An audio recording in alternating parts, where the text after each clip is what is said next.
सालों पहली बात है।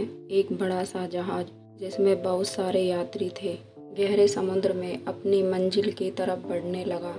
अचानक एक बड़ा तूफान आता है। कप्तान ने जहाज को काफ़ी संभालने की कोशिश करी, लेकिन कामयाब न हो पाए और समुद्र की बड़ी बड़ी लहरों में जहाज को डुबो दिया और लगभग सभी यात्री डूब गए, लेकिन एक यात्री बच गया। उसे लहरों ने किनारे की तरफ फेंक दिया। वह एक छोटा सा द्वीप था।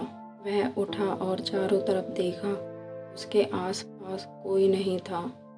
वह एकदम सुनसान द्वीप था। वह क्या करे, उसे कुछ भी समझ नहीं आ रहा था। बस भगवान से हाथ जोड़कर प्रार्थना कर रहा था कि भगवान मेरी मदद करो, यहाँ किसी न किसी को भेज दो। लेकिन उसकी मदद के लिए वहाँ कोई नहीं था और ना ही कोई आया। दिन गुजरते गए। वह रोज़ ऊपर वाले से दुआ करता। कुछ दिनों बाद उसने अपनी उम्मीद ही छोड़ दी कि वह कभी यहाँ से निकल पाएगा। एक दिन उसने कुछ लकड़ियाँ इकट्ठी करी और वहाँ एक छोटी सी झोंपड़ी बनाई। उसने नारियल के झाड़ से बहुत से नारियल तोड़े और उन्हें इकट्ठा कर झोंपड़ी में रख दिया। यह उसका पानी पीने का साधन था और खाने के लिए मछलियाँ पकड़ने लगा। अब इसी तरह 18-20 दिन गुजर गए। एक दिन वह मछलियाँ पकड़ने गया तो अचानक उसकी झोंपड़ी में आग लग गई। वह भागा भागा झोंपड़ी के पास आया। तब तक तो सब कुछ जल चुका था। वह बहुत रोया और ऊपर वाले की तरफ हाथ उठाकर कहने लगा, आपने मेरी कोई मदद नहीं करी जब मैंने आपसे मदद मांगी, लेकिन जब मैंने रहने के लिए एक घर बनाया तो उसको भी जला डाला। यह आदमी सारी रात ऊपर वाले को कोसता रहा और रोते रोते वहीं सो गया। जब वह सुबह उठा तो देखा एक बहुत बड़ा जहाज उस द्वीप के किनारे पर पड़ा हुआ है। यह देखकर वह बहुत खुश हुआ और भागते हुए उस जहाज के पास पहुंच गया।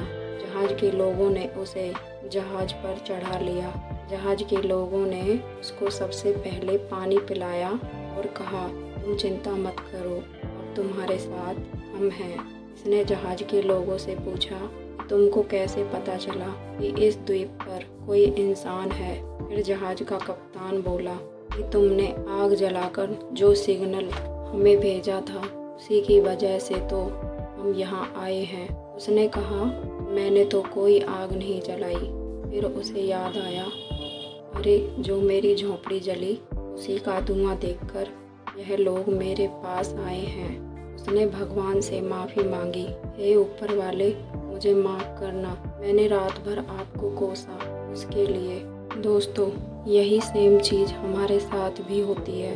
यदि हम किसी भी चीज़ की कोई इच्छा रखते हैं तो उसको पाने के लिए हम पूरी कोशिश करते हैं, लेकिन वह हमें हर कोशिश के बाद भी नहीं मिलती तो हम निराश हो जाते हैं और ऊपर वाले को कोसते हैं। लेकिन दोस्तों, भगवान को सब पता होता है कि कब किसको कितना देना है।